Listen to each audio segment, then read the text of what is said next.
aux pays francophones, il y a aussi des postes qui bientôt seront vacants. Selon la norme des choses, j'ai atteint et dépassé les 2/3 de ma carrière d'évangéliste.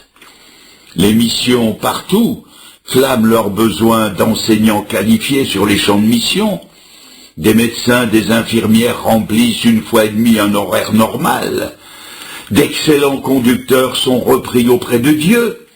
Il y a des vides qui se font et des Élis inquiets portent des regards autour d'eux pour trouver des caractères valables sur lesquels ils pourront jeter leur manteau. Dans nos églises et assemblées, des responsables, des diacres, des anciens, des pasteurs, des moniteurs passent. Et qui va les remplacer? Il y a, je le répète, des successions à prendre dans tous les domaines de l'activité chrétienne. Élisée a donc été appelé par Dieu et a répondu présent à cet appel. Voyons maintenant à quoi il a été appelé. Remarquez qu'il n'a pas été appelé à être d'emblée le prestigieux successeur du prophète Élie. Dans un sens, c'est vrai. Quand on lit le 2e livre des Rois au chapitre 3 et verset 11, nous voyons qu'il a d'abord été appelé à verser de l'eau sur les mains d'Élie. C'était beaucoup moins glorieux que de conduire 11 ouvriers, que d'être le fils du patron et l'héritier d'un grand domaine agricole. Si Dieu agit ainsi, c'est parce qu'Élisée avait besoin d'être recyclé pour le royaume. Et Dieu ne méprise pas les petits commencements, ni même les petits recommencements. Avant d'avoir un chêne, il faut planter un gland. Quand un homme naît dans ce monde, il vient comme un nouveau-né, comme une petite chose fragile. Nous n'imaginerions pas qu'un bébé devienne adulte en 24 heures, ce serait un monstre. Notre Seigneur Jésus-Christ, qui a incarné toutes les excellences dans sa personne, a suivi la filière en commençant par le commencement. Et la crèche de Bethléem en est la preuve. Il n'a pas sauté les étapes. Ruth de l'Ancien Testament a aussi commencé par laisser sa famille.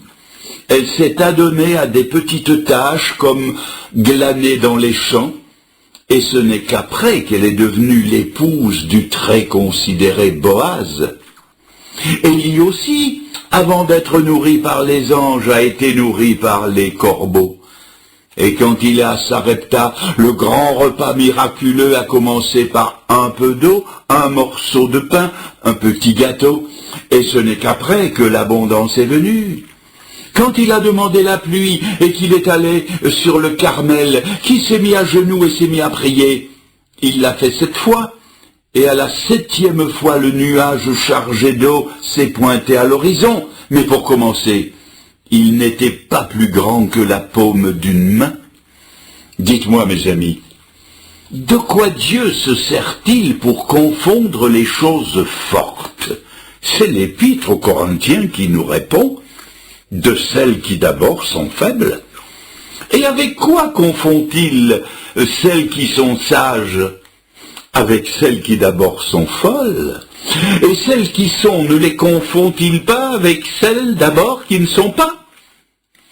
Dieu a dû ramener l'apôtre Paul au sentiment de sa petitesse, et il a obligé cet homme qui avait la stature morale d'un géant à n'être qu'une petite et faible chose, un faible commencement, et il lui a dit, « Paul, c'est dans ta faiblesse que ma force s'accomplit. » Dans le premier livre de Samuel, le reproche que l'Éternel fait à Saül, c'est d'avoir oublié qu'il avait été petit et faible. Il lui a dit par le prophète Samuel, « Lorsque tu étais petit à tes yeux, l'Éternel t'a oint pour roi sur Israël. » À cette époque, Saül était humble, il ne voulait même pas devenir roi.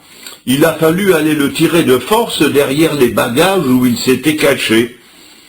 Hélas, cet esprit d'humilité l'avait quitté, et Dieu l'a rejeté. Dieu s'est alors choisi un autre roi dans la famille de Jessé qui avait 8 fils. Quelle prestance avaient les 7 premiers, au point que Samuel, le voyant, n'y a rien vu. Dieu voulait le 8e, le plus petit, l'adolescent. Et c'est de ce petit jeune homme que Dieu a fait un grand roi. Et il le lui rappellera plus tard, son petit commencement, en lui disant « Je t'ai pris derrière le troupeau ».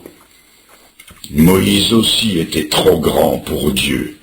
Il avait été élevé à la cour du Pharaon dans toute la sagesse des Égyptiens. Il a dû tout recommencer, tout, en gardant les troupeaux d'un autre, ceux de son beau-père. Et nous aussi, nous sommes trop grands. Notre chair se croit trop grande. Notre moi est très important, trop important. C'est pourquoi Jésus dit, il faut que vous naissiez de nouveau. Il faut tout recommencer. Nous devons devenir des petits-enfants. Il a dit, si vous ne devenez comme des petits-enfants, et cela veut dire un petit commencement, vous n'entrerez point dans le royaume, ni dans le service de Dieu. Et quand Dieu voudra parler au prophète Élie pour le sortir de sa dépression, là encore, il se servira d'une petite chose. Dans le chapitre 19, on lit « L'Éternel passa, et devant l'Éternel, il y avait un vent fort et violent qui déchirait les montagnes et brisait les rochers. Mais l'Éternel n'était pas dans le vent. Et après le vent, ce fut un tremblement de terre. Et l'Éternel n'était pas dans le tremblement de terre. Et après le tremblement de terre, un feu. Et l'Éternel n'était pas dans le feu. Et après le feu, un murmure doux et léger. Et quand Élie l'entendit, il s'enveloppa le visage de son manteau. Ne vous l'ai-je pas dit l'année dernière à ce même endroit ? Dieu veut que l'humilité habite dans tous les grands caractères. Souvenez-vous que notre Seigneur, lors du dernier souper, s'est entendu demander par ses disciples lequel d'entre eux serait le plus grand. À cette occasion, il leur a dit que le plus grand, ce serait celui qui serait le plus petit. Et comme Élisée a versé de l'eau sur les mains d'Élie, le Seigneur, lui, a versé l'eau et lavé les pieds de ses disciples, répondant ainsi à leurs questions par une démonstration pratique.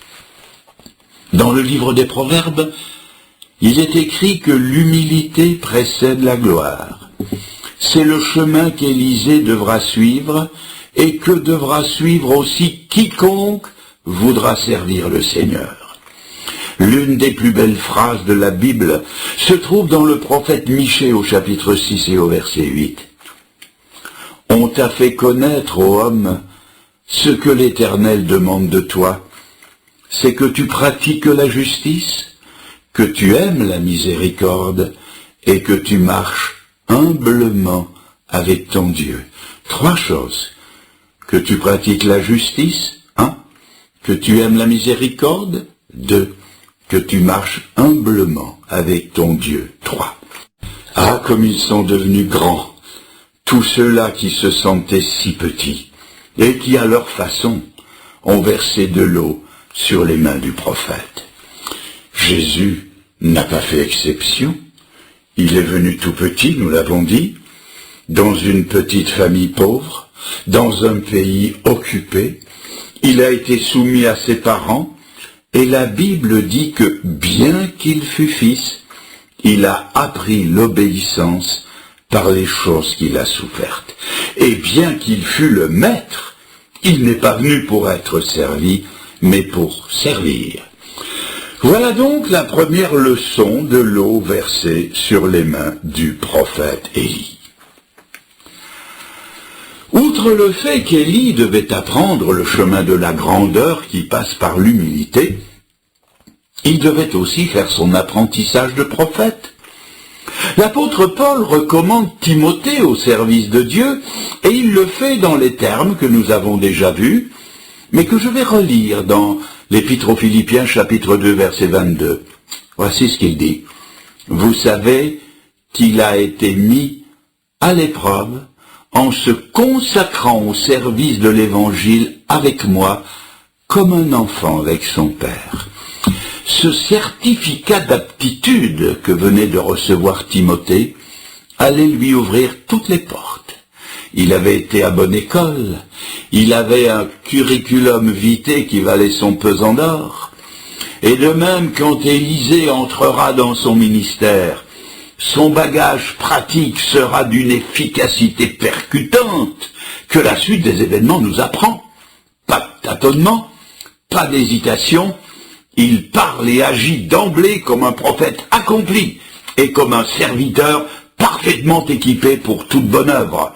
Et cela parce qu'il avait commencé et appris à verser de l'eau sur les mains d'Élie. Vous remarquerez aussi que c'était sur ses mains qu'il versait de l'eau. Je ne sais pas si de temps en temps il en versait sur sa tête ou sur ses pieds, c'est possible. Mais c'est en rapport avec ses mains que le Saint-Esprit, qui est l'auteur de la parole de Dieu, nous rapporte la chose sur les mains du prophète Élie. Alors, pourquoi ses mains? Les mains du prophète devenaient l'objet de son observation et de son attention particulière. Ayant bien observé les mains du prophète, il savait maintenant ce qu'il devait faire avec les siennes. Chacun sait que, après la langue, les mains sont le plus grand moyen d'expression que nous possédions, à tel point que l'on dit des amis italiens, tanto è vero che, si on leur coupait les mains, ils ne pourraient plus parler. Il paraîtrait même, je ne l'ai pas vérifié, que la moitié des ramifications nerveuses du cerveau sont en rapport avec les mains. On peut faire et dire beaucoup de choses avec les mains. La main peut indiquer une direction. Elle peut indiquer un apaisement, ou donner un ordre, ou marquer une halte, ou préciser des chiffres, ou une invitation, ou une prière, ou une menace, ou une promesse, ou un niveau, ou une reddition, ou un avertissement, une négation, un dédain. 100 choses peuvent être dites avec les mains. C'est pourquoi le psaume 132, verset 2 dit « Comme les yeux de la servante sont sur les mains de sa maîtresse, ainsi, ô Éternel, nos yeux sont sur toi. » Cela faisait partie de l'apprentissage à discerner quelle était la volonté de son maître, et au-delà de la volonté de son maître, quelle était la volonté de Dieu. La question que nous allons maintenant poser est: combien de temps Élisée a-t-il été à l'école de l'humilité? Je n'ai pas de chiffres à vous proposer, mais par déduction de certains textes de la Bible, il semblerait qu'il y ait été assez longtemps.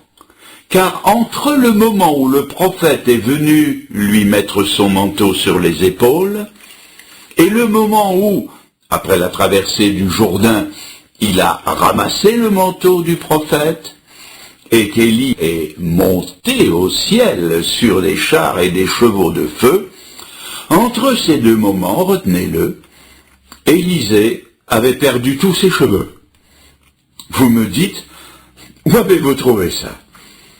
Eh bien, dès le commencement de son ministère, tout de suite après avoir ramassé le manteau, Élisée, sur la route qui montait à Bethel, a été rencontré par 42 petits garçons qui se sont moqués de son crâne dénudé et lui ont dit « Monte chauve, monte chauve !»